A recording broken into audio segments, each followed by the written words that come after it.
আলহামদুলিল্লাহ। আমরা নিয়ামত শুকরিয়া আদায় কিভাবে করে আয়াতটা পাবেন সূরা ইব্রাহিমের 7 নম্বর আয়াতে। ওয়াইদ তাআযানা রাব্বুকুম লাইন শাকারতুম লাযিদান্নাকুম ওয়া লাইন কাফারতুম ইন্না আযাবি লাশাদীদ। আমি ব্যাখ্যায় যাচ্ছি না, আপনারা বাড়িতে মিলিয়ে নিন। সূরা লাহাব পড়েছি। নবীজির দুইজন চাচার ভেতরে একজন হযরত আব্বাস আর একজন হযরত হামজা রাদিয়াল্লাহু তাআলা আনহুমা। এই দুইজন জান্নাতি, এতে আমাদের সন্দেহ আছে? সাহাবা একরাম প্রত্যেকে আল্লাহর জান্নাতি, সন্দেহ আছে আমাদের? না, প্রত্যেকটা সাহাবী জান্নাতি। এই যে যার নাম বললাম নবীর চাচা আব্বাস, উনি অনেক আগে মুসলমান হয়েছিলেন কিন্তু প্রকাশ করেননি। আজ এই সমন্বয়কদের 108 জনের সব 152 জনের 108 জন শিবিরের এখানে অনেক জালেম নামে আলেম, আলেম নামে জালেম। আর যারা মুনাফিক, আমি নাম নিলাম না, এরা এখন উচ্চবাচ্য করছে, বিশেষ করে কিছু রাম আর বামরা পরিচয় গোপন করে তারা এই কাজ করলো, এরা মুনাফিক। আরে শয়তান! হযরতে আব্বাস নিজে পরিচয় গোপন করে আবু জেহেলের সাথে ছিলেন, এমনকি নবীর বিরুদ্ধে পর্যন্ত বদরের ময়দানে যুদ্ধ করতে গেছে আবু জেহেলের সাথে, অথচ তখনও তিনি মুসলমান। তার পুরা জীবনী পড়ে দেখেন। তাহলে পরিচয় গোপন করে ইসলামের কাজ করা, নবীর কাজ করা, এটা নবীর সাহাবীদের সুন্নাহ, নবীর মাদের সুন্নাহ। নবীর মা হযরতে মুসা আলাইহিস সালামের মা তার সন্তানকে গোপন করে, পরিচয় গোপন করে দুধ পান করিয়েছিলেন নিজের আপন সন্তানকে। এটা কোনোদিন শোনেননি? হযরতে ইব্রাহিমকে নিজের মা পরিচয় গোপন করে লালন পালন করেছিলেন। এই কথা বলে না কেন? এরকম একটা দুইটা না, হাজার হাজার ঘটনা ইতিহাসে আছে। সুতরাং ইসলামী ছাত্র শিবিরের যে ভাইরা, সাদিক কায়েম ভাই সহ যারা, এসএম ফরাদ সহ যারা পরিচয় গোপন করে জালেমদের সাথে মিশে ওদের গোড়া কেটে দিয়েছে, এদের সংবর্ধনা দেওয়া দরকার। আর এরা এখন ফতোয়াবাজি করছে, হ্যাঁ পরিচয় গোপন করলে এরা মুনাফিক। আরে শয়তান! মুনাফিক হওয়ার যে লক্ষণগুলো কোনটা পেয়েছিস ওর ভেতরে? মুনাফিকের যে 4টা আলামত আছে। কথা বললে মিথ্যা কথা বলে, ওয়াদা দিলে খেলাপ করে, আমানত রাখলে খেয়ানত করে, আর কারো সাথে ঝগড়া হলে গালি দেয়।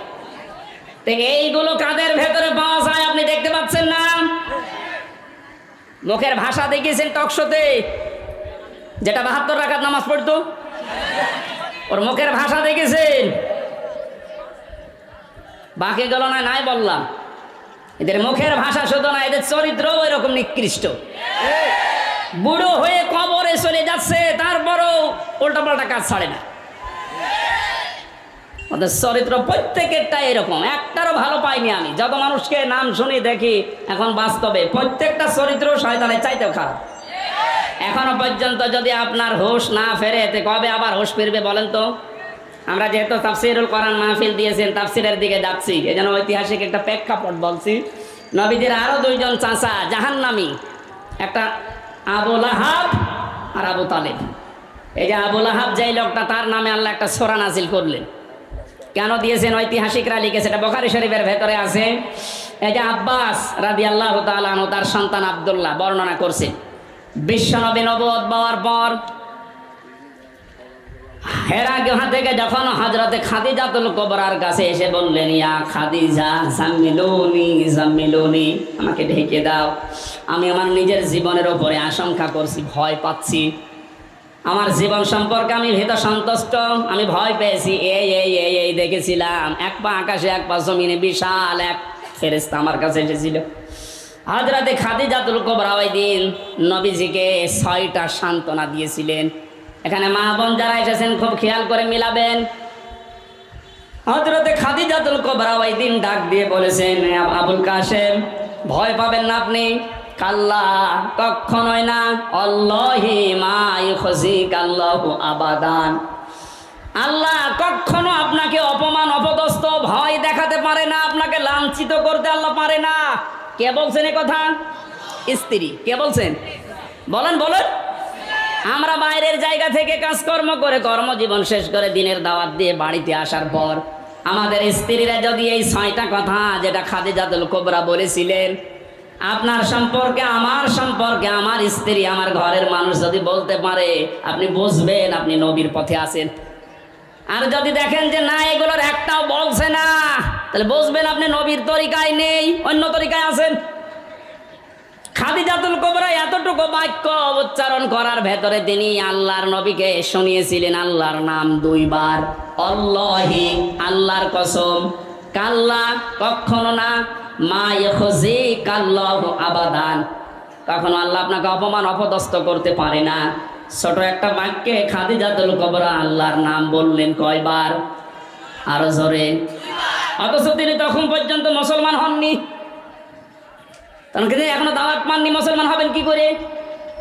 মুসলমান না হওয়ার পরেও তিনি এ পর্যন্ত খাদিজাতুল কুবরা আল্লাহর নামে 2 বার উচ্চারণ করে নবীকে অভয় দিচ্ছেন। আপনি ভয় পাবেন না। ইন্নাকা লা তাসিলুর রিহমা, গরম পানিটা পানিকে খেলা করার জন্য নিয়ে আসলেন?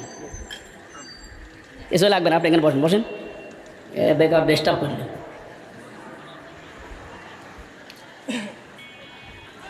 হ্যাঁ, এদিকে আছে আপনাদের মনোযোগ।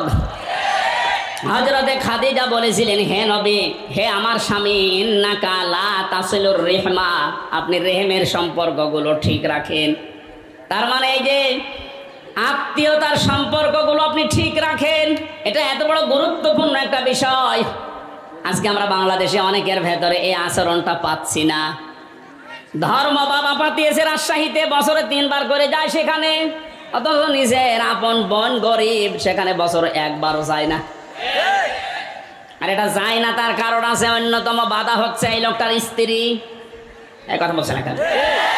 এমন অনেক বউ আছে নিজের ননদকে, নিজের দেবরেরকে যদি স্বামী সাহায্য করে তাহলে তার মন পাওয়া যায় না। অথচ ধর্ম আত্মীয় পাতিয়েছে সে শিবগঞ্জে, সেখানে আপনি 5 বার বউ নিয়ে যান, ও আনন্দে আছে, ও খুশি আছে। সম্মানিত মা বোন যারা এসেছেন, আপনি কি মনে করেন শুধু নামাজ পড়া, রোজা করা আর কালো বোরকা পরা ইবাদত না? আপনি যদি মনে করেন যে আপনার স্বামীর হায়াত আরো বেড়ে যাক, বেশি দিন আমার স্বামী দুনিয়ায় বেঁচে থাক, আমার স্বামীর মান সম্মান, টাকা পয়সা, ইজ্জত আবরু আরো বেড়ে যাক, নবীজি বলেন ওই স্ত্রীর উচিত সে যেন তার স্বামীকে বারবার তাকিদ দেয়, তুমি যাই করো অন্তত এর রেহেমের সম্পর্কগুলো ঠিক রাখো। আত্মীয়তার সম্পর্ক যেগুলো আছে রক্তের, এইগুলো তুমি ঠিক রাখো। এরকম বউ আছে কার ঘরে বলেন তো, হাত তোলেন। ঠিক আছে, আলহামদুলিল্লাহ, তাও তো 3-4 জন আছে। আমি হাসির জন্য বলি নাই, হাজার হাজার মানুষের ভেতরে মাত্র 3-4 জন। বাকিগুলোর অবস্থা কোন জায়গায় আছে এখন বলেন? খুব ঝামেলায় আছি আমরা নাকি? সম্মানিত মা বোনেরা, এটা যে ইবাদত আপনি অনেকে জানেই না।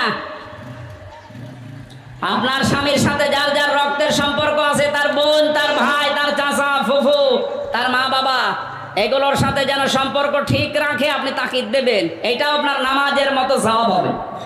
আর যদি এগুলো কাট করার জন্য চেষ্টা চালান, আপনার নামাজ রোজাও কাট হয়ে যাবে। কথা বলেন। নবীজির স্ত্রী বলছে আপনি ভয় পাবেন না, কারণ যারা রক্তের সম্পর্ক ঠিক রাখে তাদেরকে কেউ ভয় দেখাতে পারে না। আর আমরা ভয় পাই কারণ আমাদের রক্তের সম্পর্কগুলো ঠিক নেই। 2 নম্বরে স্ত্রী বলছেন তাহমিলুল কাল্লা, হে আমার স্বামী, কখনো আপনাকে আল্লাহ অপমান করতে পারে না, আপনাকে অপদস্থ করতে পারে না, কারণ আপনি মানুষের বোঝা বহন করেন। বাস্তবতার দিকে তাকান, হাদিসের এদিকে তাকান। হে আবুল কাসেম, হে আমার কাসেমের পিতা, হে আমার স্বামী, আপনাকে আল্লাহ ভয় দেখাবে না, কারণ আপনি মানুষের বোঝা বহন করেন। কারণ এই পৃথিবীতে মানুষের বোঝা যারা বহন করে তাদেরকে আল্লাহ ভয় দেখান না। অথচ বাস্তবে দেখলাম কি, এই 15.5 বছরে কত বোঝা আমাদের মাথার উপরে চাপিয়ে দিয়ে উনি পালিয়েছে। আমাদের মাথার উপরে 1 লক্ষ টাকার ঋণের বোঝা। গত 8 দিন আগে আমার একটা মেয়ে হয়েছে, হাফসা জান্নাত, ওর মাথার উপরে এখন 1 লাখ টাকা ঋণ। কি আমি বানিয়ে বলছি? সব বসে আছে, জিজ্ঞাসা করেন। কত মানুষকে আপনি পা হারা, চোখ হারা, হাত হারা করে এই যে বোঝা, পরিবারের বোঝা বানিয়ে দিয়ে পালিয়ে গেলেন। হাজার হাজার কোটি টাকা নিজের মেয়ের নামে, ছেলের নামে, নিজের নামে, বোনের নামে, আত্মীয় স্বজনের নামে, শুধু দলের নামে পাচার করে করে এ বোঝা এ দেশের উপরে আপনি রেখে গেলেন। এই মহিলাকে আমার মনে হয় আপনি বলা ঠিক হবে না। এখনো কোনো খারাপ শব্দ থাকলে একটু বলেন তো দেখি, কারণ তো সম্মানিত মানুষ না। সম্মানিত মানুষকে আপনি বলা যায়। কত রকমের বোঝা আমাদের মাথার উপরে, যে হাজারো কষ্টের বোঝা, দুঃখের বোঝা, ঋণের বোঝা, হাজার হাজার বোঝা মাথার উপরে চাপিয়ে উনি পালিয়েছেন, আরামে আছে।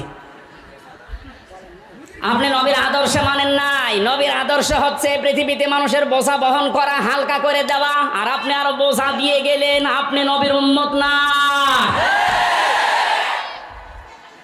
কি বলতে চাইলাম আপনি না বুঝলেও এরা বুঝেছে। সুতরাং যারা মানুষের বোঝা আরো ভারী করে দেন, হালকা না করে বোঝা আরো ভারী করেন, আরো বেশি করে দেন বোঝা। এই যে 3টা বছর আমার জেলে রেখে কত রকমের বোঝা আমার উপরে চাপিয়ে দিয়েছিলেন, আমার পরিবারের উপরে, আমার মা বাবার উপরে, আমার সন্তানের উপরে কত বোঝা চাপিয়েছিলেন। তারা খেয়ে না খেয়ে 3টা বছর পার করেছে। কি কারণে? কোনো কারণ নেই, এমনি। কি কারণে বলেন তো? এমনি না, না, কোনো কারণ নেই। কয়েকদিন আগে আমার মামলা খারিজ হয়ে গেছে সব। বিচারপতি কর্তৃক, আদালত কর্তৃক এটা প্রমাণিত যে আমার কোনো দোষ পাইনি, আমি নির্দোষ। সুতরাং নির্দোষ মানুষকে আপনি 3টা বছর জেলে রেখে যে বোঝা দিলেন, এখন তো আপনি আরামে আছেন। আমিও চাই আমার মতো 3 বছর আপনি জেলে থাকেন। আর ব্যারিস্টার আরমানকে গুম করেছিলেন, তার জন্য 8 বছর। 8 আর 3 কত হয়? আমান আজমিকে 8 বছর, কত হয়? 19 বছর আগে থাকবেন মাটির নিচে, এরপরে আপনি চট করে ঢুকে পড়বেন। হাজারো মানুষের মাথার উপরে দুঃখের বোঝা, কষ্টের বোঝা, ঋণের বোঝা সব চাপিয়ে উনি এখন আরামে আছেন। নবীর উম্মত। কিসের উম্মত? 14 বার হজ করলেও পট্টি মাথায় দিয়ে তসবিহ হাতে নি, এটা নবীর উম্মতের বাইরে। নবীর উম্মতের বাইরে যারা, ওটা হয় কাফের, না অন্য কিছু। নবীর উম্মত আপনি কোনটা দিয়ে বলবেন? নবীর কাজ ছিল মানুষের বোঝা হালকা করে দেওয়া, আর ওদের কাজে 15.5 বছরে হাজারো মানুষের পরিবারে শুধু বোঝাই দিয়ে গেছে। একটা মানুষকে জেলে দেওয়া মানে তার পুরা পরিবারটা বোঝা বহন করা। সে নিজেরা খেতে পারে না, জেলখানায় টাকা পাঠানো লাগে 10,000 20,000 করে। তাও 2 দিন 5 দিন 10 দিন পরে ছেড়ে দিলে তো হয় 3 বছর 5 বছর 10 বছর। আপনি কত রকমের বোঝা দিয়ে গেলেন। এই যে 2880 জন এখন হাসপাতালে বেডে কাতরাচ্ছে, এই মানুষগুলোর কারো পা নেই, হাত নেই, ঠ্যাং নেই, কারো অন্ডকোষ উঠে গেছে। এগুলো এই বোঝা এখন বহন করবে কে? যারা শহীদ হয়েছে 1077 জন, সেগুলো তো বাদ দিলাম, তা তো গেছে। যেগুলোকে এই যে বোঝা এখন পরিবারের জন্য, এগুলো কে টানবে বলেন তো? আপনি নবীর উম্মত দাবি করেন, নবীর কাজ ছিল বোঝা আরো হালকা করে দেওয়া, বোঝা বহন করা। আর আপনি এই বোঝাগুলো সব দিয়ে, ঋণের বোঝা দিয়ে গেছে, কোটি কোটি টাকা পাচার করে এখন এই দেশের প্রত্যেকটা মানুষের উপরে 1 লক্ষ টাকা করে ঋণ।